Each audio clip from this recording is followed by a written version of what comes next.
Hey, it's Mark coming to you from Baker's Green Acres. Today is the 1st of December, and I got to head out of here for a class, and so I got to get some stuff done. My field that I've been kind of walking you through the whole cultivating process and seeding, I finally dragged it today, and you see it looks really nice. I had thought that it would be too wet, but if I get home from my class and it's frozen, then the seed will not go in. And the seed, believe it or not, has a soft, meaty part inside, and we don't want that to freeze. And if it's sitting on top, it could. It's kind of oily, so it might not, but I give it a better chance of survival if I put a little bit of layer of soil over it. And this soil looks outstanding, by the way. I've taken some off for some other people's gardens, plenty of it here, and it's all soil that's been built over time. Okay, now this is the thing, I'm telling you that I dragged it, and this is what I used to do that. It's hanging from the loader right now, but it's just a thing that I made. You can see that's, it's a grater blade is what it is, and I welded them in a T, and then I put railroad spikes through and welded them in, so it digs down maybe a couple of inches just to stir things up. And then behind it there's a piece of hog panel with another piece of grater blade just wired on there for weight, and that's what stirs up the soil and turns it in, is what they say. Okay, there's been a couple of questions, and while I'm here and while it's still not blowing snow, it is cold today though. Some of the questions are, Mark, how do you load your pigs? And I tell you what, that is a source of more frustration than just about any other thing, because if pigs think that you want them to do something, they're going to do the opposite. And then you'd think, well, make them think you don't want them to get in the trailer and see what happens then. They know that. They know that whole deal. So I'm going to put this on the tripod so as I can show you what we have built here. Okay, I'm going to kind of sweep it. It's a pen, all right, that's 12 by 12. It's made out of 2x6s, 6x6 posts on the end. There's a loading chute right there. Maybe I can show that from a different angle. And then this is what's called a squeeze gate, this gate right here. And this swings all the way out here. Okay, so you get the picture. Now we have a corral, a 12 by 12 corral with a gate on this end. This side's totally open, so we can swing this one all the way open. And then all I have to do is, when I feed, a couple of days before I want to load them, I feed right in here, and they get used to coming in. And then we just come behind them and we shut the door and put a chain on it, and then they're stuck in this 12 by 12 area. Now sometimes I have, this is a farrowing pen, so usually I have sows in here.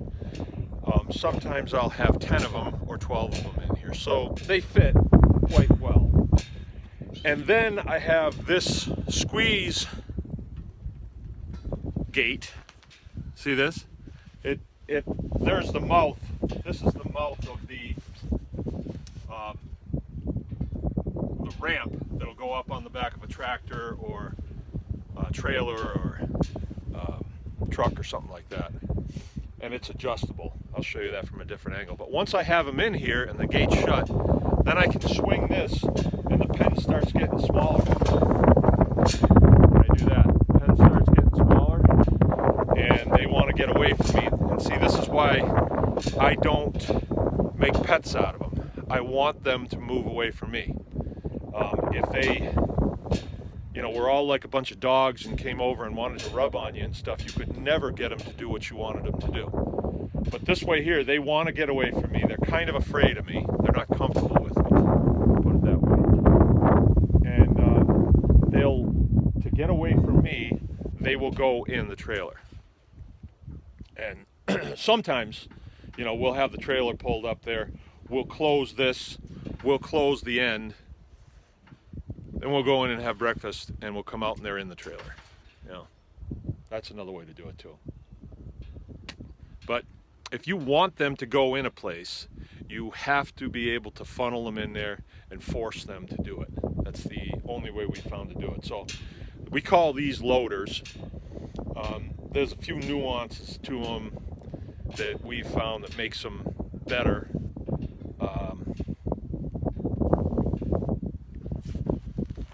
Like this is this field that I just showed you is a farrowing field. So when I do put sows back out on here, the purpose is for them to have their babies out here. There's plenty of fresh food, there's all that, so they'll have nice healthy babies.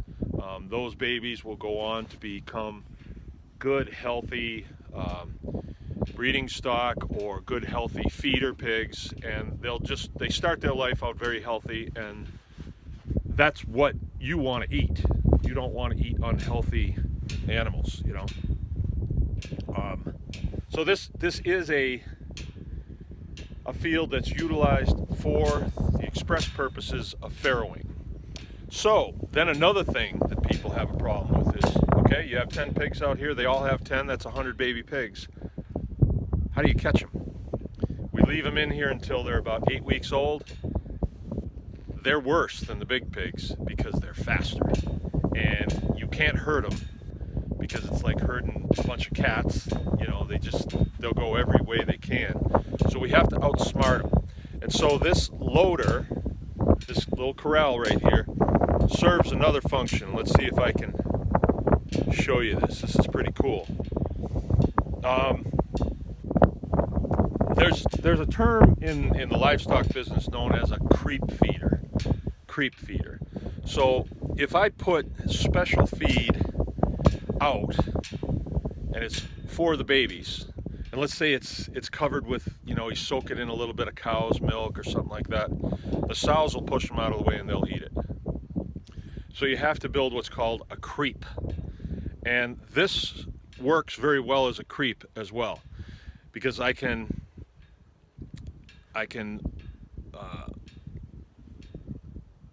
adjust the fence in such a way, or the gate in such a way, that only the babies can get in here. The moms can't get in here. And after the moms have kind of looked through for a while and figured out that they can't get in, I mean, these are mature girls, they've been here for a long time. They know the drill. They know they can't get in here. They forget all about it. And so this is how we rig this up. Oh, I don't want to go long on this. Okay, so here's the gate. This is the gate that swings. Well, if I want to get sows in here, I get them in. But then I have this rigged up here. This is a piece of panel that's just on a couple of pieces of wire to create a hinge. And we can put it up like that and leave it up. And when it's up like that and left up, the baby pigs come through here. They eat whatever we put in here for them. And they come and go. They go back to their moms. Well, if I want to catch them, then I have this trip line here, right? And I route it around in such a way that I can walk up here very stealthily while they're eating, pull this, and I got them. And they can't get out. They're stuck in this 12 by 12, little thing. So we can, little corral. So what we can do is we can jump in, kids can, and hand them out to me. And then we can castrate them, and then we can put them back in with their moms if we want to leave them on for 10 weeks or 10 weeks or so. most of the time we're going to castrate them at 2 or 3 weeks. They'll start coming in here at about a month. So 2-3 weeks is kind of hard to catch them even then. And the moms get a little bit upset about that.